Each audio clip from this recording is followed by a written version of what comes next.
sir. All right, ready to go ahead and mark it? Orson Swindle, B-roll, take two. I'm getting a reflection. See that? I'm solid though, so I'm okay. What is that? It's probably a reflection. I mean, there's a lot of things. Oh, I see. It's the light. Okay. It's a light, yeah. Also, Carrie, can I have my watch when you get a chance?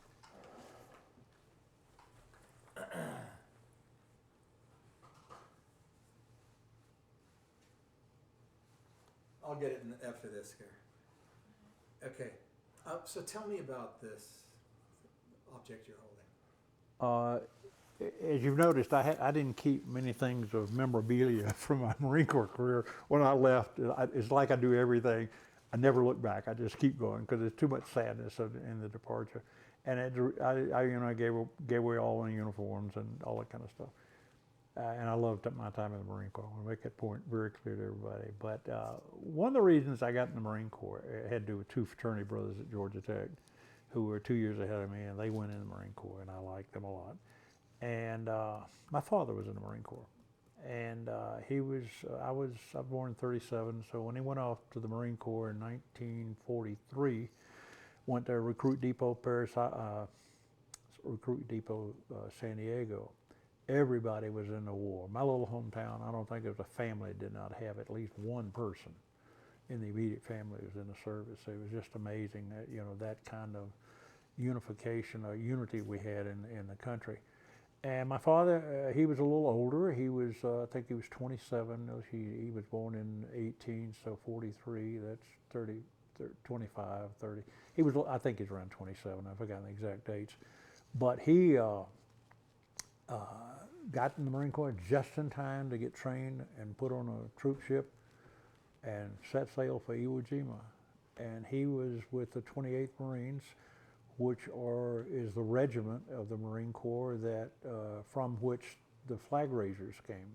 The classic, maybe most famous photo that's ever been taken of the raising of the flag on Iwo Jima. He was not among those people. He was down at the bottom of the Mount Suribachi. The 28th Marines was on the left flank of the invasion force, and Suribachi was their target. And of course, Suribachi was a deadly place, from the artillery hitting the ships, the boats coming in, and so forth and so on. But anyway, my father came home, and my mother and father went through a divorce. He had a few things, artifacts from his time on Iwo Jima. Interestingly, I have a few of his letters. He and I never had a real conversation about it. I did not know him. We were separated at a young age. I was 8 or 9 years old, and I was raised by my grandmother, and I would see my father from once in a while, but I really didn't know him. And when he passed away in 1965, a few things that he had were packed up and given to me, and I just put them away. And when I came home from Vietnam, I was looking through some of that stuff, and it was a hard thing to do because I regretted, that's part of the guilt thing, I regretted not having a better relationship with him. And so I was looking through this stuff and some pictures, and I found this thing. It almost looks like a parchment. It looks like it was written on a cardboard box, if you will. But I know it wasn't because it's too much quality to it. But I have had this frame since 1973. In this very frame, and I have attempted to find out the history of it. Why did he have this? I've not, and I'm sure there are other Marines of the 28th Marines that actually have one of these, but I've never met one. I've never met anybody that knew about this. I tried to give this to the Marine Corps Heritage Foundation Museum in Quantico, which I believe you said you visited, and as you might expect, they are inundated with historical things. And the curator at the time was the curator when the museum was founded, just a remarkable man, a colonel who's since passed away, Joe Alexander. And I said, Joe, can you use this? He said, that's really something. And he looked at it for several days. He said, Orson, we got warehouses full of stuff. I've never seen one of these. Rather than you give it to us, you keep it and just always display it prominently. So I still have it. And what it is it's a statement, as you can see. It's 28 Marines on the top, the regiment, 5th Marine Division, the famous photograph, and then there's a handwritten. It looks. Somebody's got some good handwriting. We can't. None of our kids can do this anymore. I can't do it, but it's by the commanding officer of the 28th Marines, Colonel Liversedge, who was a raider. He had been a Marine raider in the early part of the war and made some of the invasions by raiders. Raids, I guess, is the best way to put that. And it basically says to the troops that he commanded, you have just been through something that is historical in nature. It will be remembered as long as our country exists. It will always be a permanent part of the history of your country. And he signed it, and that's what this is. And if anybody who sees this film has ever seen one of these, please get in touch with me, because I want to know more of the history. And it's one of those unusual things where I just don't know the details. And my father didn't tell me about this. He told me very little, if anything, about the war. I mean, I understand that. That's a very characteristic of veterans of World War II. They don't talk about what they went through. And God knows they went through a lot of bad stuff. And they just don't talk. I had the honor years ago, it was about 2002 or so. I was a commissioner at the Federal Trade Commission in Washington, D.C., and I was invited to come to a reunion of the Iwo Jima survivors. And it was up in Baltimore, and I'm down in D.C., so I decided I'll take the train up. And I love to ride the train. And I had no idea what I would say to these men. And I didn't know what I was getting into. And as is fairly common with me, because I hate prepared scripts. I'm riding, I leave early in the morning. I intend to get there early. I'm going to spend the night, I think. And I said, I'll rest tomorrow. But I'm riding up there, and I'm thinking, what am I going to say? What am I going to say? And it was a nice day, and that's a nice ride on a train, and the clickety-clack. This is just classic right out of a country and western song, I guess. The rails that clickety-clack, and I'm passing all these little houses.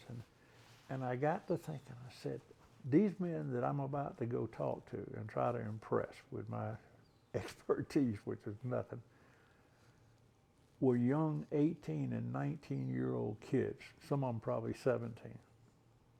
And they were on trains all over the country heading toward Recruit Depot, San Diego. And they would hit the ground there and have the daylight scared out of them by drill instructors. They would put them through an intensive, shortened boot camp. And then they would go to infantry training, and then they would be on a ship, not knowing where they're going until the day or two before they got there.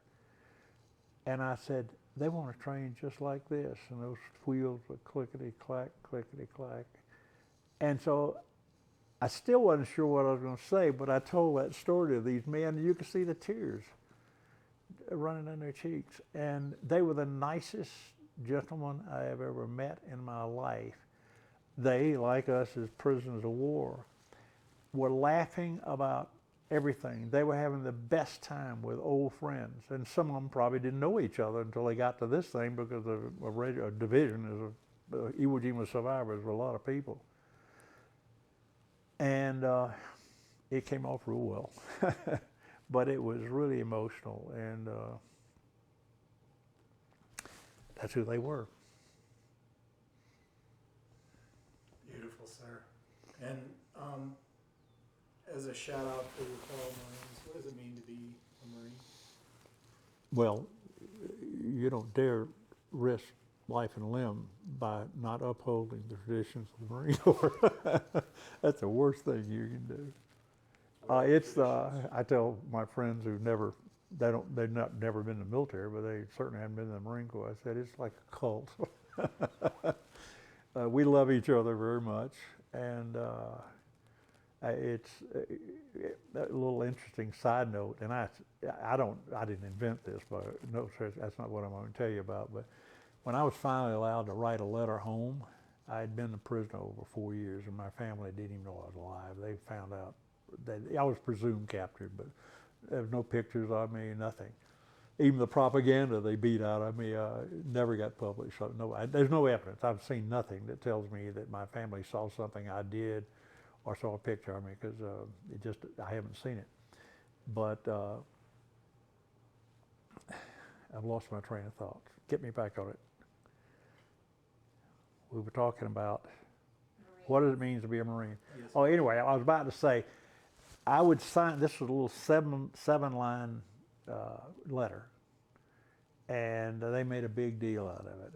And of course, I wouldn't get any mail, but they were going to let me write. They were trying to do some propaganda thing, and I signed it Semper Fidelis in Orson. And they said, "What does that mean?" I said, "That's to my wife. It's a pledge of fidelity to her, to love her." They bought that hook, line, and sinker. And so all my letters that I got to write, I think I wrote about 7 or 8 of them, if I remember correctly, over the last couple of years of the war. I'd sign it Semper Fi. It's just a small victory, over these scumbags that had been beating on me for so long. But, and you notice today, Semper Fi, you hear it all the time, thanks to Fighting Joe Dunsford, the Chief of Staff of the Armed Forces, General Dunsford, who is an acquaintance of mine, and General Mattis, who I'm a real admirer of his and know him, and then all the Marines behind him. Forever we've had Marines. I have more Marine friends than any group of people in the world. And back to that, when I was up in Quincy, Mass last year, and I had friends come in from 3 or 4 of the surrounding states. We all got together, and it's like we started off in the Marine Corps together. We're in what they call the platoon leaders course, and we were 19 years old, and we're still here. And it's like you say, you hear it all the time, Semper Fi, but what is the meaning of Semper Fi? It means always faithful. It means exactly what I told the Vietnamese, but I said it's to my wife, and I said, well, that's good. But it means always faithful to the core. And we take that very seriously. We have a birthday celebration every November the 10th. By the way, I did not attend the birthday celebration on November the 10th, 1966, because I had the duty that night. I was sober the next day and could fly, so I asked them to put me on the schedule, and that's a mission I got shot down on. My 205th, 204th, I think it was, and I was due to come home in a couple of months at the outside, and I'd flown a whole lot of missions, and I did one too many, but that's typical of Marines. We volunteer for everything. Beautiful, sir. Thank you so But, much. That was extraordinary. Being a Marine is special. It's tough, and I'm not all that tough, but I endured what they had to offer back when I was a young aspirant to be a commissioned officer, and then I wanted to go to flight school. My wife, then wife, didn't think too much of that idea, so I put it off.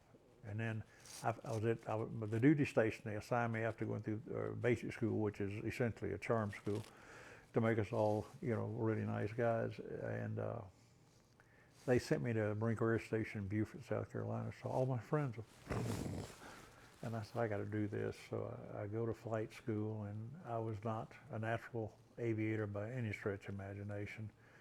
And there were so many other guys in my class that were better than I was. I was sort of a plodder and learning to fly. I had a young son, and my wife wasn't happy me doing this, so I guess there were a lot of psychological hang-ups, but I think mostly it's just more than I have the talent. But thanks to some very patient instructors, I slowly got into the cycle and got better.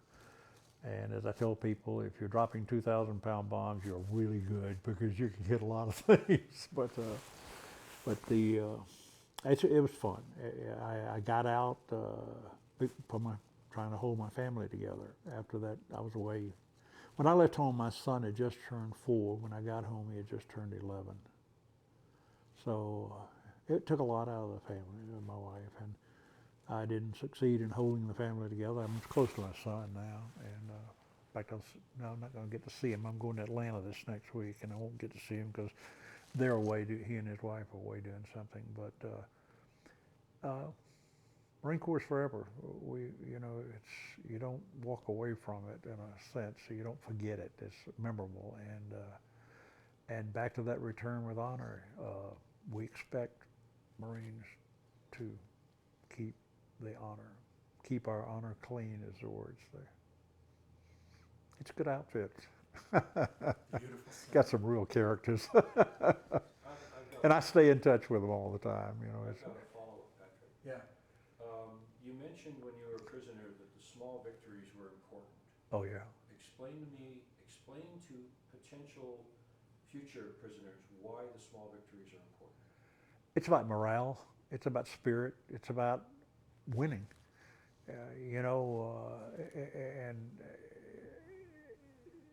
And anything we could do to, and this is insignificant stuff if you get right down to it. And in the scheme of things, this is nothing. But we were always looking for a way to beat them at something, and the victories were very, very small.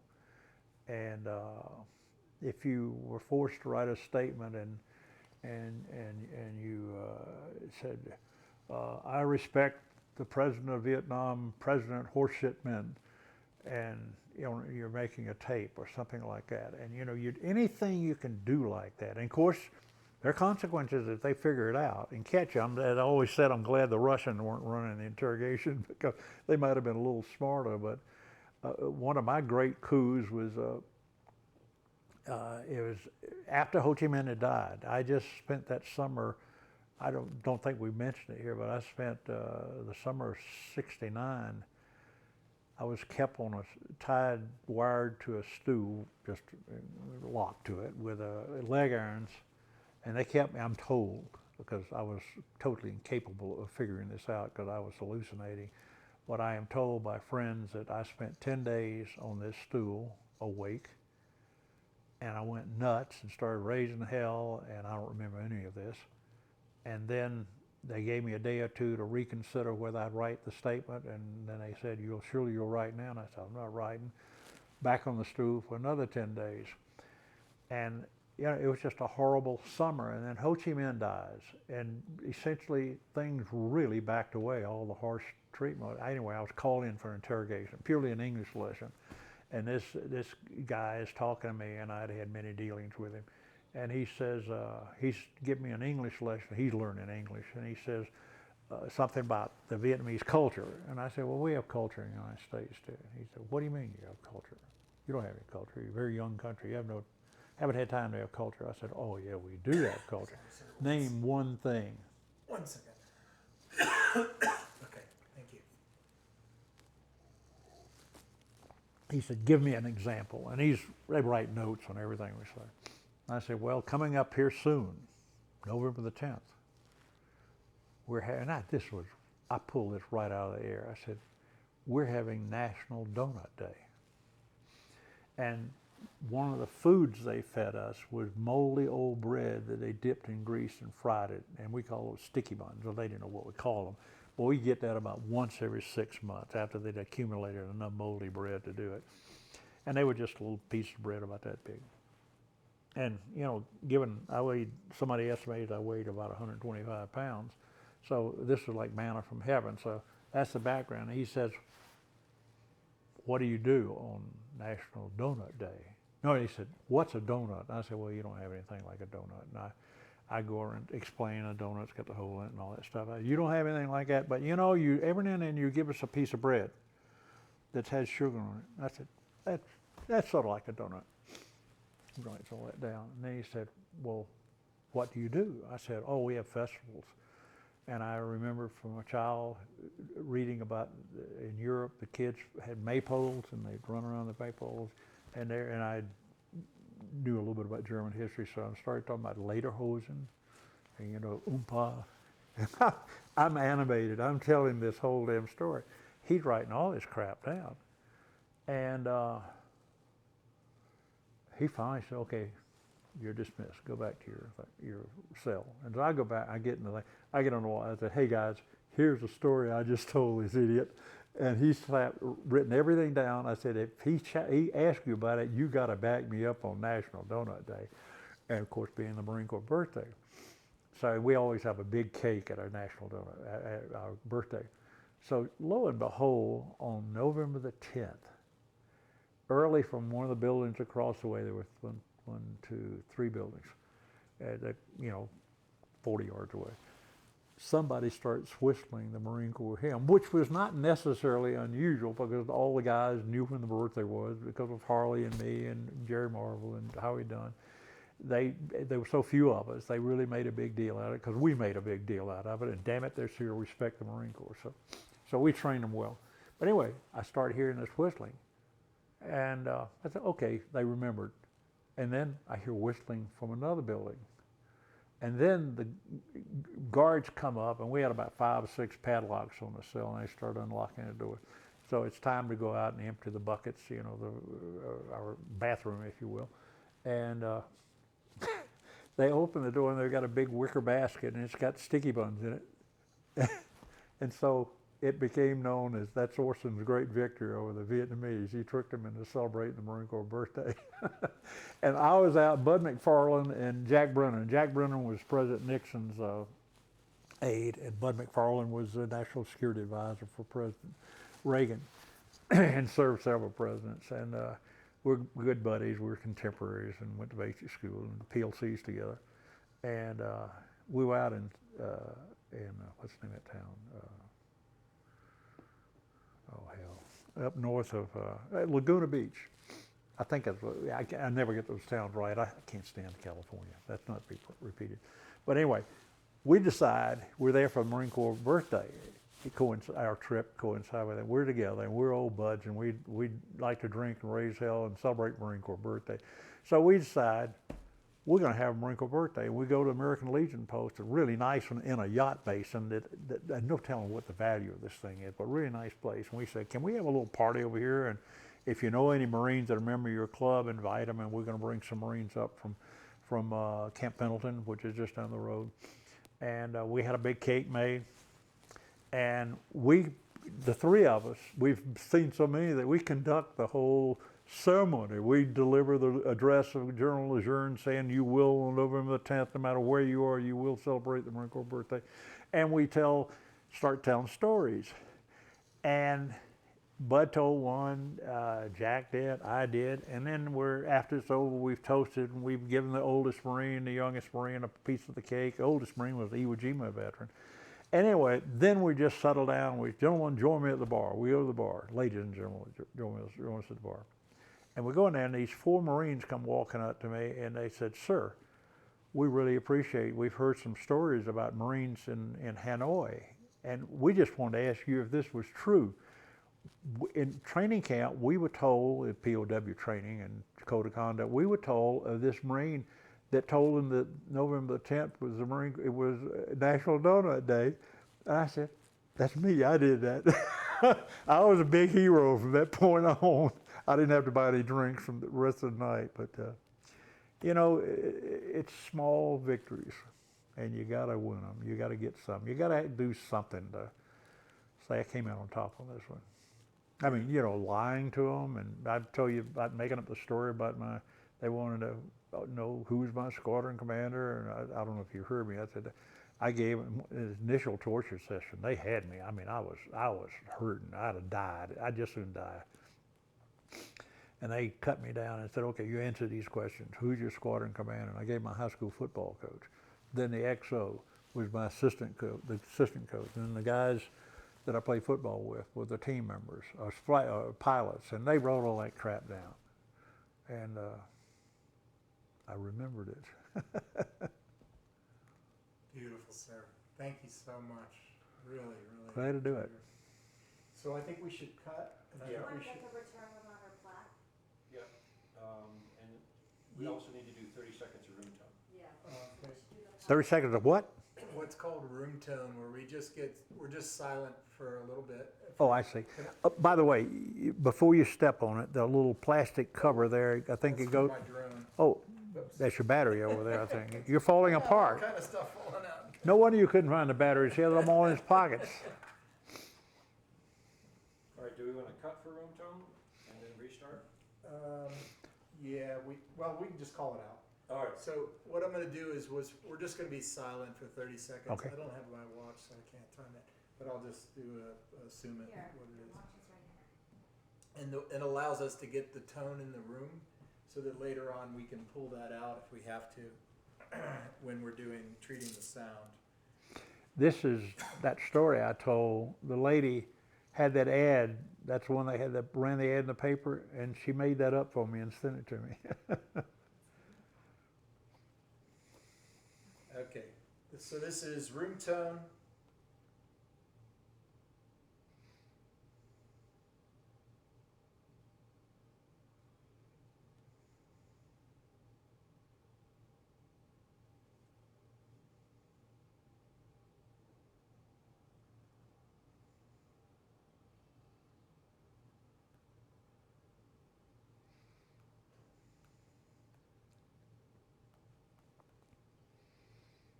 All right, let's go ahead and cut for a second. go in the cut.